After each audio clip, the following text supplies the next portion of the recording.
Hello, I am Steve Newton with the Anderson County Administrator's Office, and I'm here to invite you to participate in Census 2020. Right about now, you should have received an invitation from the Census Bureau in your mailbox. An invitation is being mailed to every address in America for inviting people to get online and to fill out this year's census and participate in the Great American Head Count.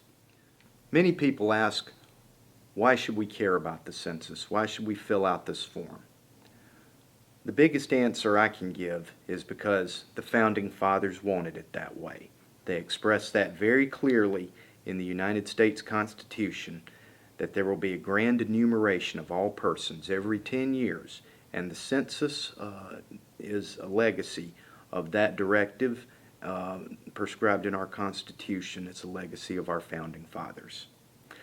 Another reason why we want to participate in the census is because having an accurate head count of our people who are living not only here in Anderson County but in South Carolina, it helps to ensure that we receive our fair share of federal funds. We all send money to Washington, and a lot of that money is sent back to the states based on a state or a county's population. Here in Anderson County, for every head here in Anderson County, we get $809 back in federal funding every year. That money is used for items such as the Children's Health Insurance Program, Medicaid, adoption assistance, Title VI assistance, and a number of other programs that are of benefit to people in our whole community.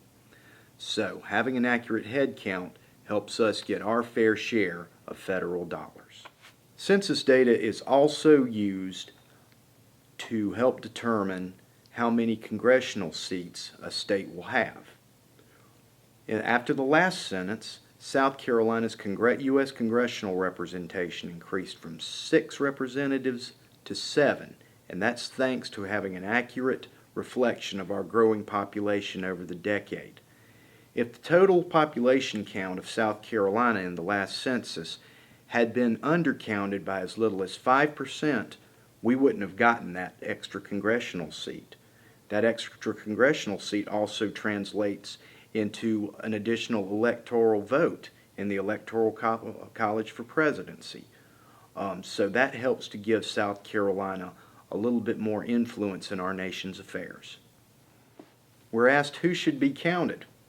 Everybody, regardless of age, regardless of whether they are a minor or an adult, regardless of whether they're employed or unemployed, regardless of whether they've lived at their house for 50 years or never have had a fixed address, regardless of country of citizenship, every head that is here in America at the time of the census is to be counted.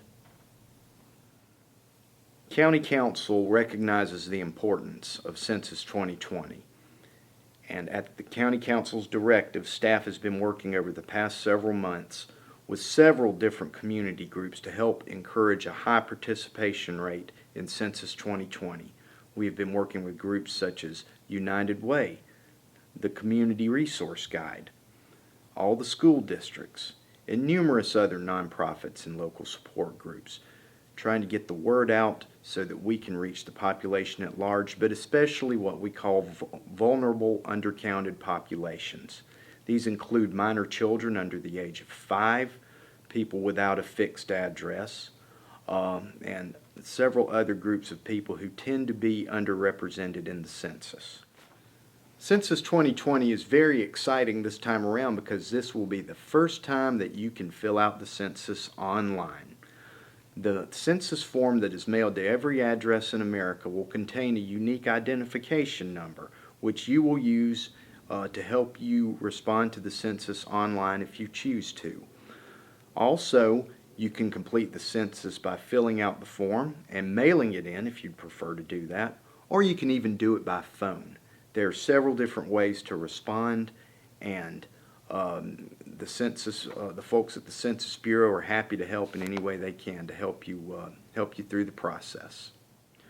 What kind of questions are on Census 2020? For the primary occupant of a home, there will be 9 questions for you, only 9. They're going to ask, how many people live at this address? Are there other people who live here more or less permanently but are not here on this day? They'll ask for your telephone number. Of course, they will ask for your name, your date of birth, your sex as whether you're male or female, whether you're Hispanic, Latino, or Spanish origin, and what your race is. 9 easy questions. Should take less than 10 minutes to respond, and you will have fulfilled your civic duty for another 10 years.